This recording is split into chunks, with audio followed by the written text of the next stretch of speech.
सत्य घटनाओं से प्रेरित हैं। जिनके साथ ये घटनाएं घटी उसकी वास्तविकता उन्हीं तक सीमित है। भूत प्रेतों और असामान्य विषयों के होने पर चैनल कोई दावा नहीं करता और न ही प्रोत्साहन करता है। आपने कभी किसी जिंदा प्रेत की कल्पना की है? एक ऐसा जीता जागता इंसान जो इंसान होकर भी प्रेत की जिंदगी जी रहा है, सोचकर ही रूह कांप जाती है। और कल्पना कीजिए कि अगर वो जिंदा प्रेत आप हो तो कैसा महसूस करेंगे आप? उस हाल में कितने दिन जी सकेंगे? 2, 4, 8 या 10 दिन? और तब मरने के बाद जब आप सचमुच प्रेत होंगे तो क्या किसी को सुकून से जीने देंगे? मैं डॉक्टर नागर, पेशे से मनोवैज्ञानिक और पैशन से ह्यूमन माइंड का फैन, हर रात आपके पास लेकर आता हूँ मुझसे मिले कुछ लोगों की आप बीती, कुछ घटनाएं जिन्हें सुनकर आप सोचने पर मजबूर हो जाते हैं।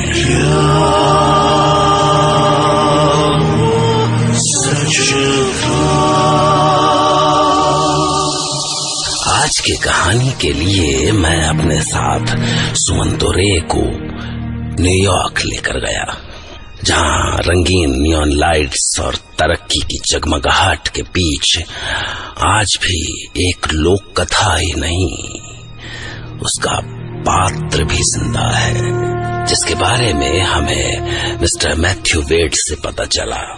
पर क्या आज भी मिस्टर मैथ्यू वेड खुद उस प्रेत के खौफ से बाहर आ सके हैं? शायद। Nice park. पर मिस्टर मैथ्यू, आपने मुझे एक घोस्ट स्टोरी सुनाने के लिए यही जगह क्यों चुनी? ये भी मैं आपको अभी थोड़ी देर में बताऊंगा mister Sumanto. Okay mister Matthew, so ये विलियम सैलिसबरी की स्टोरी है क्या? And how did you bump into it? Actually this is a folklore story. ये स्टोरी शुरू हुई थी एक इनोसेंट सी यंग स्कॉटिश लड़की एना डोरोथिया से, जो बरसों पहले यहाँ कैट्सकिल टाउन में डोमेस्टिक हेल्पर का काम ढूंढने आई थी। पर बदकिस्मती से वो जिस बड़े से बंगलों में पहुंची उसका मालिक विलियम सैलिसबरी था। विलियम सैलिसबरी एक अधेड़ उम्र का रिच लेकिन बहुत गुस्सैल, वायलेंट और ऐसा आदमी था जिसे किसी को दर्द देने में बड़ा अजीब सा मजा आता था। और एना की सबसे बड़ी ट्रेजेडी ये थी कि उसको यहाँ तक आने का टिकट भी मिस्टर विलियम सैलिसबरी ने ही भेजा था।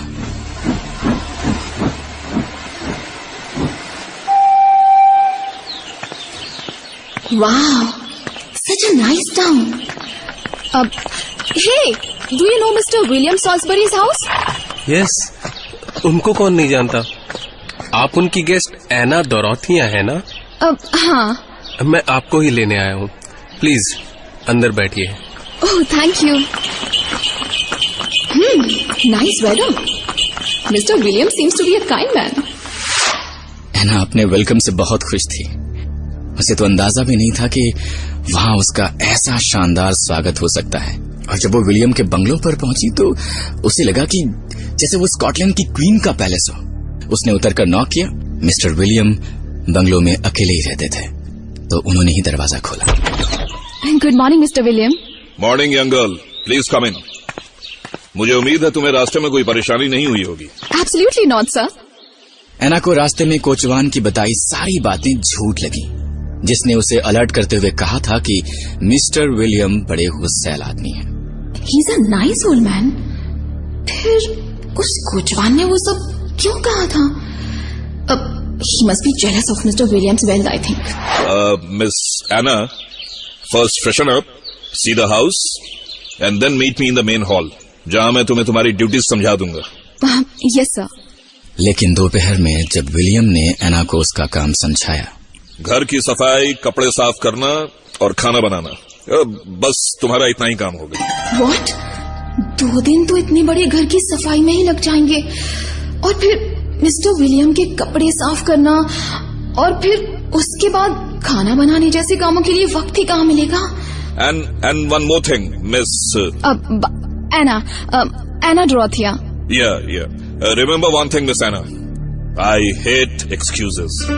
शुरू में तो एना इतने कामों को सुनकर शॉक हो गई, लेकिन फिर उसने सोचा कि मिस्टर विलियम सॉफ्ट हार्टेड इंसान हैं और फिर वो समझते होंगे कि इतना काम करने में वक्त तो लगता है, तो कुछ छूट तो उसे मिल ही जाएगी। और फिर वो इतनी अच्छी जगह और इतनी अच्छी सैलरी छोड़ के यहाँ से जाना भी नहीं चाहती थी। Okay mister William, I will try my best. लेकिन जल्द ही उसके सामने विलियम का असली चेहरा आ गया। एक काम नहीं होता तुमसे। ये क्या है? और से सुबह से ये कपड़े यही पड़े और ये जानवर भी नहीं खा सकता इसे। मुझे मत मारिए। मुझे जवाब दे रही है? इतनी हिम्मत हो गई तेरी? प्लीज मत मारिए मुझे, मैं मर जाऊंगी। मर जाएगी तो मर जाना, मुझ पर एहसान होगा तेरा। प्लीज मुझे जाने दीजिए, मैं अपने घर जाना चाहती हूँ। मुझे कोई पैसे नहीं चाहिए, मुझे बस जाने दीजिए सर, प्लीज। जाने दूं? और स्कॉटलैंड से यहाँ तक के टिकट का पैसा तेरा बाप देगा? आखिरी बार सुन ले, टिकट के पैसे तो मैं तुझसे लेकर ही रहूंगा, चाहे मुझे तेरी खाल उतार कर ही क्यों न बेचनी पड़े। एना बहुत ध्यान से काम करती थी कि कहीं कोई कमी न रह जाए। लेकिन एक रात जब विलियम अपने कमरे में बैठा किसी से बातें कर रहा था। मिस्टर डोमिनिक, अगर तुम मेरे रिवर साइड वाले फार्म्स लीज पर लेना चाहते हो तो ठीक है, पर उसके लिए मैं $1000 से कम नहीं लूंगा। Do you accept it? तभी एना ये सोच के दबे पांव दरवाजे तक आई कि अगर मिस्टर विलियम सो रहे होंगे तो वो उनके कपड़े ले जाकर उन्हें धो देगी। लेकिन बदकिस्मती से उसके हाथ से पर्दा हिल गया और विलियम गुस्से से दहाड़ता हुआ उसकी ओर आया। कौन है? कौन छिपकर मेरी बातें सुन रहा है? अच्छा, तू है? तू छुपकर मेरी बातें सुनती है? नहीं सर, मुझे छोड़ दीजिए, मुझे मारिएगा मत। आज जिंदा नहीं बचेगी तू। सच में नहीं, मेरी बात पर यकीन कीजिए सर, सच में। सर मुझे छोड़ दीजिए प्लीज।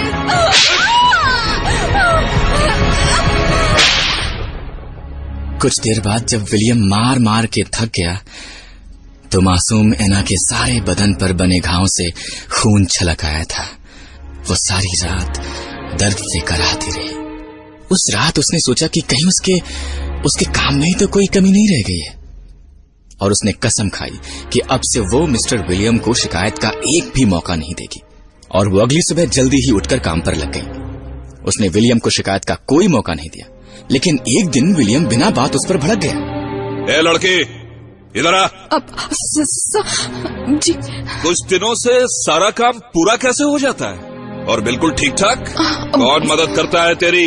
मेरी पीठ पीछे कौन आता है यहाँ? बोल, कौन आता है? नहीं तेरा यार? इस घर के राज दे रही है अपने यार को? नहीं सर, मुझे तो यहाँ कोई जानता ही नहीं, तो मैं उसका नाम बोल, नाम बता उसका। ऐसे नहीं। तू ऐसे नहीं बताएगी, तू ऐसे नहीं बताएगी। नहीं सर, कोई नहीं आया था, मैंने सारा काम अकेला किया। नहीं सर प्लीज, मेरी बात क्यों नहीं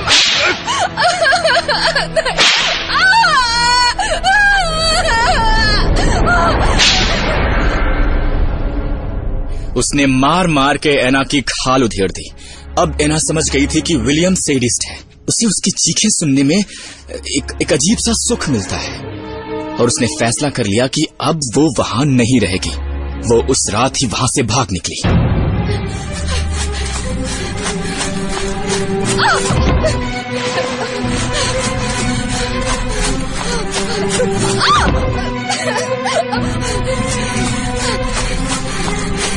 लेकिन अचानक विलियम की नींद खुली तो उसने देखा कि एना वहां पर है ही नहीं।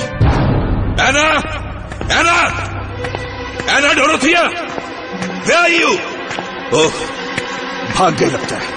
कोई है? मेरा घोड़ा निकालो। आज वो जिंदा बचकर नहीं जाएगी। वो पागलों की तरह घोड़ा दौड़ाता रहा। वो जानता था कि टाउन से निकलने का सिर्फ एक ही जरिया है और वो है ट्रेन। इसलिए वो रेलवे स्टेशन के रास्ते पर घोड़ा दौड़ाता रहा और उसने कुछ ही देर में एना को पकड़ लिया। रुक, शांति कहाँ है? तुझे क्या लगता था इतनी आसानी से भाग जाएगी तू? उसने घोड़े पर सवार हुए ही भागती हुई एना को जोर से ठोकर मारी और एना मुंह के बल पथरीले रास्ते पर गिर गई।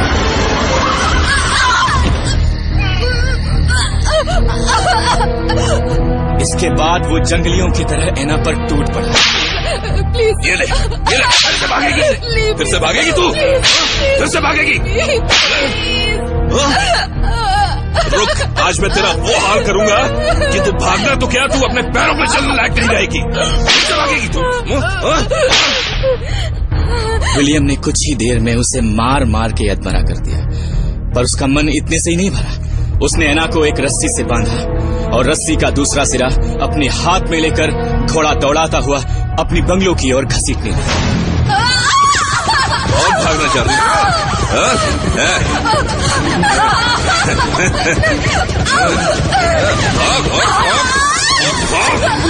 और भागना चाहती थी ना? आज तेरी मैं वो हालत करूंगा और भाग।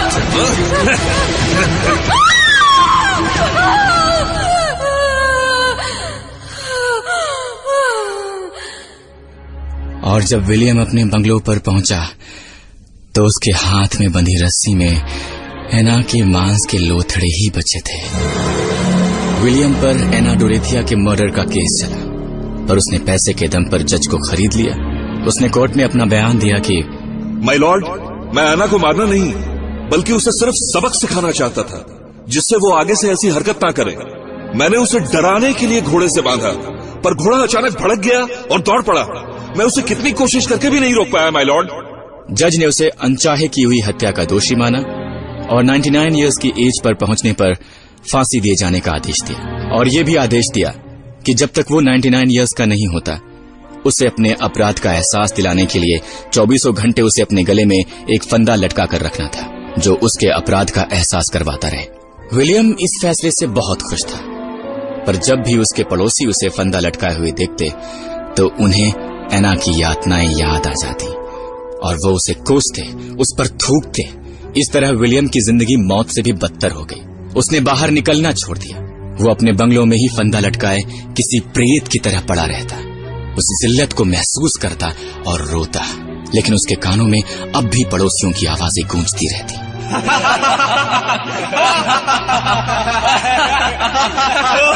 Stop! Stop it! Stop laughing at me! Why? Why are you laughing at me? What have I done to you people? What have I done to you people? नीच, हत्यारा, वहशी कहीं का, थू है इस पर, थू है।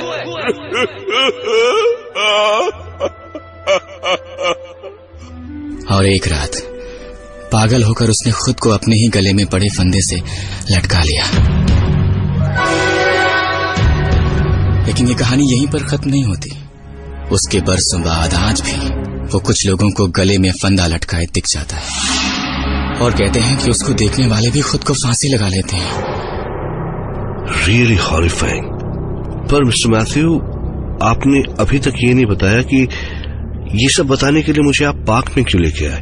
क्योंकि अब मैं अपने घर में नहीं रह पाता, इसलिए। मुझे अकेले में बहुत डर लगता है। जब से मैंने उसे देखा है तब से। किसे? विलियम सैलिसबरी को। Matthew, Matthew, Matthew. कौन है? कौन है? Matthew, get up, Mr. Matthew. No!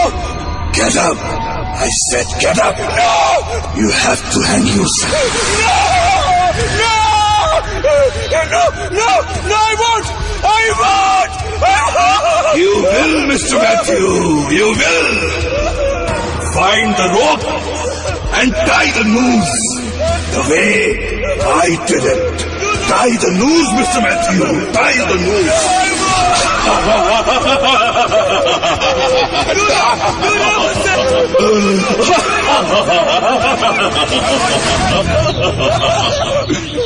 क्या हुआ mister Matthew? Mister Matthew, mister Matthew, mister, are you okay? I'm all right.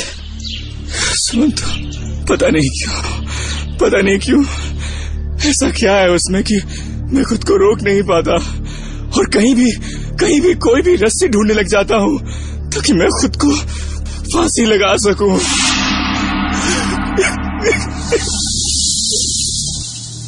सवाल है कि मिस्टर विलियम सेलिसबरी का प्रेत चाहता क्या है? वो आज भी लोगों की जानें क्यों ले रहा है? अगर उसने खुद को फांसी लगा ली थी तो जाहिर है कि उसके मन में अपराध बोध था, उस सब के लिए जो उसने एना डोरोथिया के साथ किया।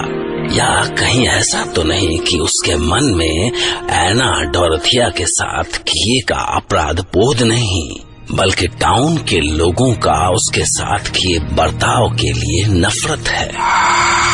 सोचिए, क्योंकि मैं अगली बार आपसे फिर मिलूंगा एक नई कहानी के साथ, जिसे सुनकर मैथ्यू वेड की तरह आप भी कह पड़ेंगे,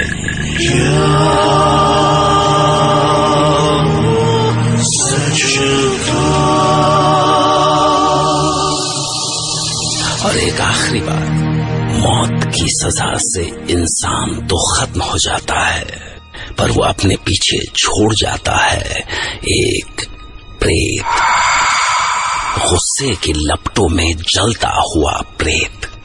ऐसे प्रेत हर जगह हो सकते हैं, आपके बिल्कुल आस पास भी। ओके,